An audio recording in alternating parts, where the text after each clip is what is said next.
Yankouma Diémé, bonjour. Bonjour. Vous êtes l'auteur de Boy Diola, un livre paru aux éditions Flammarion.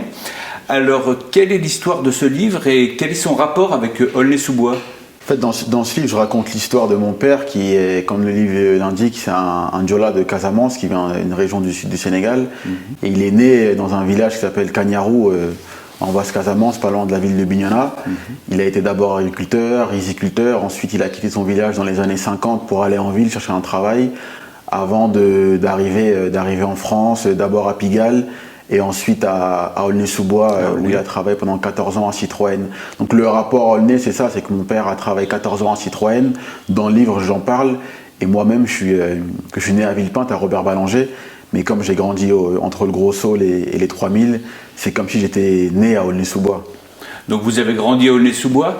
Quel souvenir est-ce que vous en gardez ? J'ai grandi à Aulnay, j'ai fait du foot à Aulnay-sous-Bois, j'ai joué au FC Aulnay, au CSL Aulnay. Voilà, Aulnay c'est un peu ma ville. Je viens pas souvent, mais j'essaye quand même de venir de temps en temps. Après, je pense que dans la vie, quand on a grandi quelque part, même si on déménage, et on est toujours amené à revenir. Comme il y a 2 ans, je suis venu ici à la bibliothèque du Mont pour faire des ateliers d'écriture. Je ne sais pas s'ils savaient que je venais d'Aulnay-sous-Bois, mais on m'a quand même appelé et je suis venu avec plaisir. Qu'est-ce qui vous a donné l'envie d'écrire ? En fait, moi j'ai commencé à lire beaucoup de livres vers l'âge de 15-16 ans quand j'étais au lycée. Et quand j'avais 15-16 ans, je commençais à lire et à écrire des histoires. Je racontais des histoires, des nouvelles un peu bizarres et tout, avec un style. Je me prenais un peu pour Émile Zola à l'époque. Et un jour, il y a un de mes frères qui tombe sur mes textes, il lit.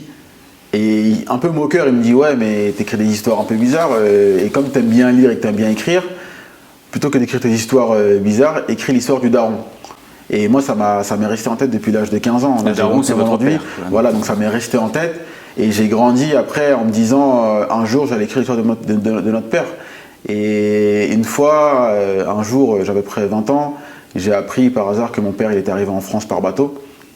Et ça a été un choc pour moi parce que moi, comme je suis né en France, je me suis jamais demandé comment mon père était arrivé en France. Je me posais pas vraiment cette question de son passé, sa jeunesse au Sénégal avant d'arriver en France. Et voilà, c'est à ce moment-là que j'ai dit qu'il fallait que je me penche plus sur son histoire au Sénégal et sur sa jeunesse en France.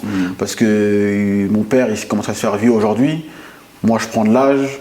Je suis encore jeune, mais je prends de l'âge. Et je pense qu'il y a toujours un moment dans la vie où on se rapproche de ses parents, où on veut savoir les parents ce qu'ils ont vécu avant notre naissance. Et pour moi, c'est intéressant aussi de voir la distance qu'il y a entre le fils et le père, la différence, l'écart de génération. Et surtout, en fait, d'apprendre qu'il y a plein de choses qu'il raconte dont on s'étonne. Moi, aujourd'hui, quand mon père me parle de son histoire, je me dis « Ah ouais, c'est bon, t'as vraiment vécu ça, c'est vrai ?» Et ça m'étonne, je suis choqué parce que je savais qu'il était arrivé dans les années 60, mais je ne m'étais jamais demandé comment il était arrivé en France. Et là, aujourd'hui, comment est-ce qu'il a reçu ce livre ? Qu'est-ce qu'il vous en a dit de voir son passé comme ça dans un livre ? Après, mon père, il n'a pas été à l'école. Il est né au Sénégal, a grandi au Sénégal dans un village. Il n'a jamais été à l'école. Donc, il n'a jamais vraiment appris à lire ni à écrire. Mais en tout cas, quand il est arrivé en France, il suivait les cours du soir. Après le travail, le soir, il suivait des cours, etc. Et c'est là qu'il a appris un peu à lire et à écrire. Mais on va dire Maintenant, aujourd'hui, il lit beaucoup les livres que je lui prête. Je lui conseille beaucoup de livres et tout. Il fait de prendre des livres jeunesse, un peu simples, avec une écriture, des gros caractères, les romans gros caractères, là. Mais il a lu mon livre. Et quand il lit en fait des livres, il lit pas vraiment une histoire. Quand je lui demande après de quoi parle le livre, il me dira pas ça raconte telle histoire. Il va me dire dans le livre il y a la couleur rouge, ça parle de poupée, ça parle d'écologie, ça parle de télévision, ça parle de montagne et ça parle de forêt. Donc là, mon livre, il sait que ça parle de lui parce que bon, il y a Boy Diola, il y a mon nom, il y a ma photo derrière, et il voit le nom de son village apparaître dans le livre, donc il reconnaît que c'est son histoire. Mais quand je lui ai donné le livre dans les mains, je lui ai pas dit c'est ton histoire. Oui. Je l'ai laissé découvrir par lui-même. Qu'est-ce que vous conseilleriez des gens qui ont envie de se lancer dans l'écriture ? Je dirais 2 choses importantes.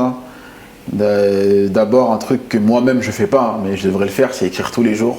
Faut se muscler, faut travailler, faut être discipliné. C'est pas simple parce que des fois on travaille, on a la flemme le soir d'écrire, on préfère voir des matchs de foot comme moi en tout cas. Mais il faut travailler. Travailler, c'est beaucoup Et de surtout, travail. et surtout, il faut avoir confiance en son style.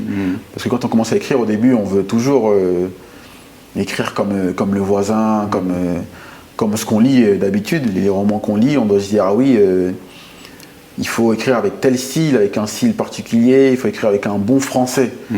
Alors que pour moi, écrire, c'est pas forcément écrire avec un bon français. Moi, il y a des phrases que j'ai écrites dans mon texte, quand j'en parlais avec mon éditrice, des fois on chamaillait. Parce que c'était des phrases que j'écrivais qui pour elle ne sonnaient pas forcément. C'est pas que c'était pas des phrases, c'était pas français, mais c'était pas grammaticalement correct. Mais c'était une phrase que je pouvais dire que comme ça. Parce qu'il y avait un côté un peu argotique dedans, il y avait un côté un peu rage, un peu de colère dans le style. Et pour moi, c'était important d'imposer mon style. Après, avec l'éditrice, des fois on discute, des fois on accepte d'enlever une phrase, de la modifier, de la retravailler. Mais des fois, il y a des phrases que je voulais garder telles quelles, parce que pour moi, même si en français c'était pas correct, pour moi c'était comme ça que je voulais dire les choses. Ça devait se dire comme ça et pas autrement. Pour conclure, est-ce que vous avez d'autres projets d'écriture pour la suite actuellement? Ah, j'en ai, mais il faut que je me motive à écrire tous les jours. J'essaye, j'ai un nouveau projet là. Ça va prendre du temps. Mais là, pour le nouveau projet, je pense que je ne serai pas dans la biographie, mais plus dans la fiction. Parce que la biographie, c'était mon premier projet, c'est mon premier roman. Mais là, il faut que je prenne la distance et que je pars et j'explore un peu la fiction. D'accord. Donc c'est mon prochain projet, mais en tout cas, là j'en suis un peu au début. Je ne peux pas trop en parler, mais j'en suis au début. On en est au début, ouais. D'accord. Bon bah écoutez, merci beaucoup en tout cas Yacouba d'être passé nous voir. On rappelle que votre livre Boy Diola est disponible aux éditions Flammarion au prix de 17 €. Je vous dis à bientôt. À bientôt.